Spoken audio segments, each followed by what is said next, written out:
Avant chaque film Marvel, les rumeurs sont nombreuses, mais elles étaient particulièrement nombreuses pour Spider-Man Un Nouveau Jour. Certaines rumeurs extravagantes étaient vraies, mais la plupart étaient totalement fausses.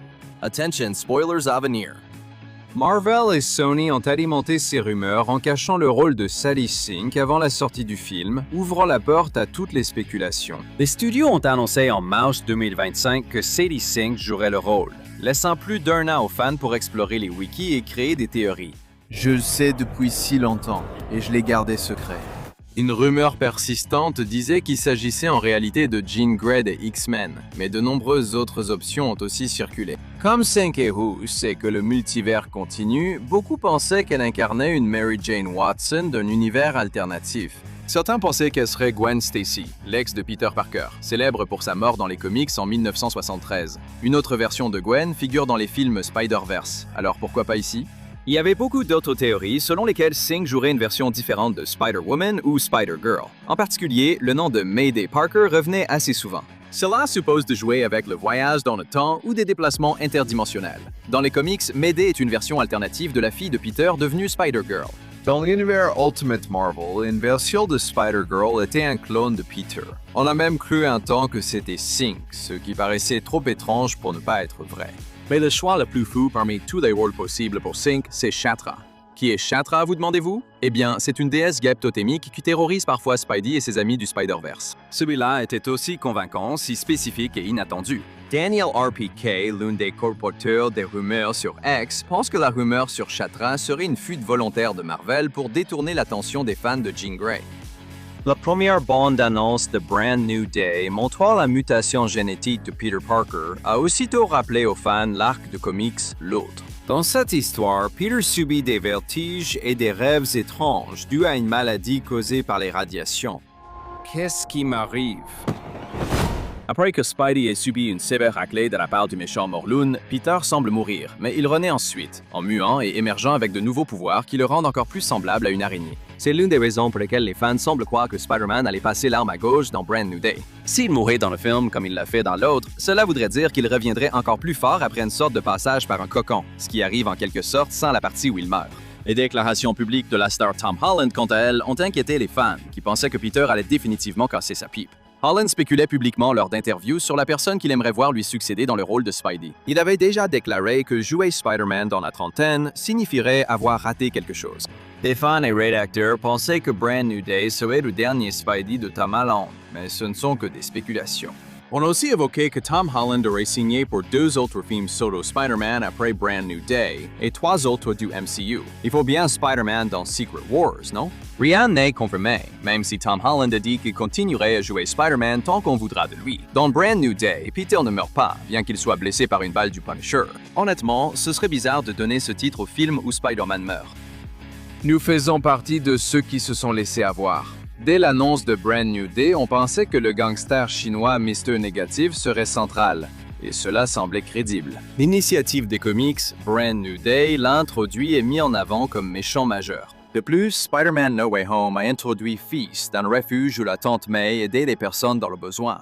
J'ai vu Spider-Man dans une publicité pour cet endroit. Et j'ai pensé qu'il pourrait m'aider. Mais tu n'es pas lui.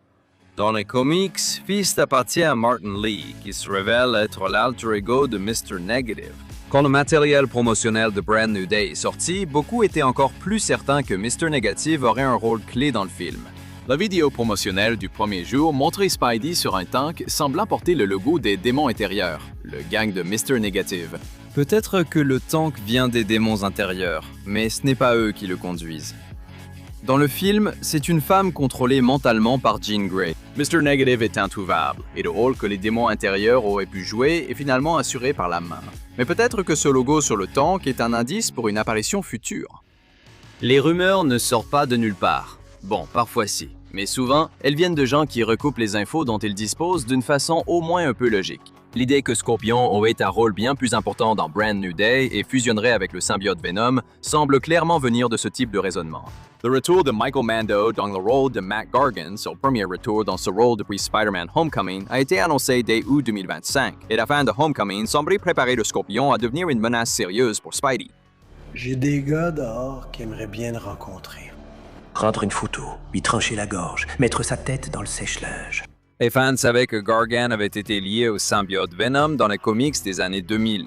De plus, un fragment de la substance noire de Venom reste à la fin de Spider-Man No Way Home. Grâce au voyage entre les dimensions dans ce film, Eddie Brock se retrouve brièvement dans l'univers 616 dans un bar au Mexique. Il est renvoyé dans son univers par le sort de Doctor Strange, mais un fragment de Venom reste. Il va sûrement se passer quelque chose avec ça, non? On pourrait le croire. Mando l'a laissé entendre sur les réseaux sociaux, mais cela n'arrive pas dans Brand New Day et ne concerne pas le Scorpion, dont la revanche contre Spidey n'est qu'une étape de l'intrigue du film. Au printemps dernier, plusieurs sites ont indiqué que Marvel cherchait à engager une antagoniste féminine plus âgée pour Brand New Day. Sarah Snook et Anne Hathaway auraient sans doute peu apprécié le terme « plus âgée », mais leurs noms ont été cités parmi les actrices à qui ce rôle aurait été proposé. Plus âgée signifiait peut-être simplement plus âgée que Peter. Le nom de Nicole Kidman est également apparu dans quelques titres et pistes de discussion sur Reddit. Cela a naturellement mené à toute une série de théories sur l'identité possible de cet antagoniste. Certains pensaient qu'il pourrait s'agir de Black Cat, même si cela représenterait un certain changement par rapport aux comics, de la rendre nettement plus âgée que Spider-Man. De plus, elle est généralement plus une alliée qu'une antagoniste. Silver Sable, chef du groupe de mercenaires The Wild Pack, est le personnage sur lequel beaucoup ont fini par miser. Sa loyauté va toujours au plus offrant. Et en particulier avec Sarah Snook, on peut un peu le voir. Mais on ne trouve aucune antagoniste féminine plus âgée. Une première version du scénario incluait peut-être ce personnage, mais après des réécritures et les refus de Sarah Snook et Anne Hathaway, Bill Metzger, interprété par Tremel Tillman, est devenu le principal méchant. Au fur et à mesure que les détails du casting et des personnages de Brand New Day étaient révélés, le nombre impressionnant de méchants qui semblaient devoir apparaître était franchement inquiétant.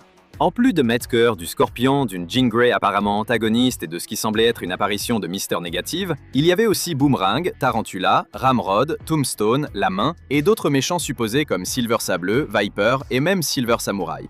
Des rumeurs disaient que Tarantula et Tombstone étaient les grands méchants secrets de tout le film. Marvel n'avait même pas annoncé d'acteur pour Tarantula avant la sortie. Voir Tombstone devenir le grand méchant serait un coup de maître pour Lonnie Lincoln et une avancée majeure pour Marvin Jones le troisième. Jones a joué un chef du crime inspiré de Tombstone dans Black Lightning sur la CW, mais tenir le haut de l'affiche d'un blockbuster du MCU est tout autre chose. La plupart des méchants sont neutralisés dans un montage d'ouverture où Spider-Man protège New York. La présence de Tombstone est très brève, principalement en clin d'œil au film Spider-Verse où Jones doublait aussi ce personnage. Tu as vraiment tout gâché, gamin. C'était très bâclé. Un autre méchant attendu dans le film était Paul Rabin, rival romantique de Peter plutôt qu'un criminel que Spider-Man aurait à affronter. Dans les comics, Paul sort avec Mary Jane à cause de récits complexes de voyages dimensionnels. Iman Isfandi semblait vraiment pouvoir incarner Paul.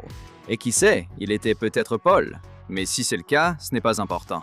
Il n'est jamais nommé, juste crédité comme le petit ami de MJ. Les trois premiers Spider-Man avec Tom Holland ont tous été réalisés par John Watts. Pour Brand New Day, Watts a laissé la place à Destin Daniel Cretton, désormais réalisateur phare de Marvel Studios. Le premier projet Marvel de Cretton a été la réalisation de Shang-Chi et la légende des 10 Anneaux en 2021. Plus récemment, Cretton a été une force majeure derrière la série à succès Disney+, Wonder Man, qu'il a co-créé, dont il a assuré la production exécutive et pour laquelle il a réalisé 2 épisodes. Les fans pensent que Cretton a été choisi comme prochain réalisateur de Spider-Man pour une raison spécifique, et pas seulement parce qu'il est devenu un créateur fiable chez Marvel. Brand New Day pouvait être lié à un autre projet de Cretton, ce qui a alimenté des rumeurs sur la possible apparition de Simu Liu en Shang-Chi. Expert en arts martiaux, il pourrait aider à combattre les démons intérieurs ou la main, non? Certains estiment que Brand New Day pouvait intégrer des éléments de Wonder Man, liés le téléporteur Doorman ou Simon Williams. Mais non, Marvel a simplement choisi un réalisateur en qui il pouvait avoir confiance pour diriger le film. C'est tout. D'accord, oui, cela nous a surpris aussi. On pensait que Matt Murdock, incarné par Charlie Cox, serait dans Brand New Day, puisqu'il était déjà l'avocat de Peter dans No Way Home. La 12e saison de Daredevil Born Again vient d'établir un nouveau statu quo pour New York. La Main, qui sont habituellement des ennemis de Daredevil, sont dans le film. The Punisher, introduit dans la MCU via Daredevil sur Netflix, apparaît dans le film. À cela s'ajoutent les démentis un peu malicieux de Cox sur sa présence dans Brand New Day. C'est typiquement ce que disent les acteurs pour ne pas vendre la mèche. Êtes-vous dans le film? Non. Si j'étais dans le film, je dirais aussi non, pour être clair. Mais je ne suis pas dans le film. Marvel a souvent monté ses bandes annonces pour cacher ou tromper sur les personnages présents dans ses films. Les fans examinaient les bandes annonces de Brand New Day pour repérer Daredevil dissimulé à la vue de tous. Un plan en particulier de Spider-Man faisant face à la main avait un coin inférieur étrangement vide, où l'homme sans peur pourrait parfaitement s'intégrer. Mais Daredevil n'est pas là, ni nulle part ailleurs dans Brand New Day. Le Matt Murdock de Cox serait un ajout apprécié, mais dans un film déjà surchargé comme Brand New Day, il n'aurait pas l'occasion de briller. En plus de cela, Matt a sûrement oublié qu'il a déjà été l'avocat de Peter grâce à la fin de No Way Home, donc il faudrait encore voir Peter expliquer qui il est à un autre ami. De plus, la saison 2 de Born Again s'est achevée avec Matt en prison. Peut-être qu'un jour on aura un vrai duo entre Spider-Man et Daredevil. Brand New Day n'avait tout simplement pas de place pour ça.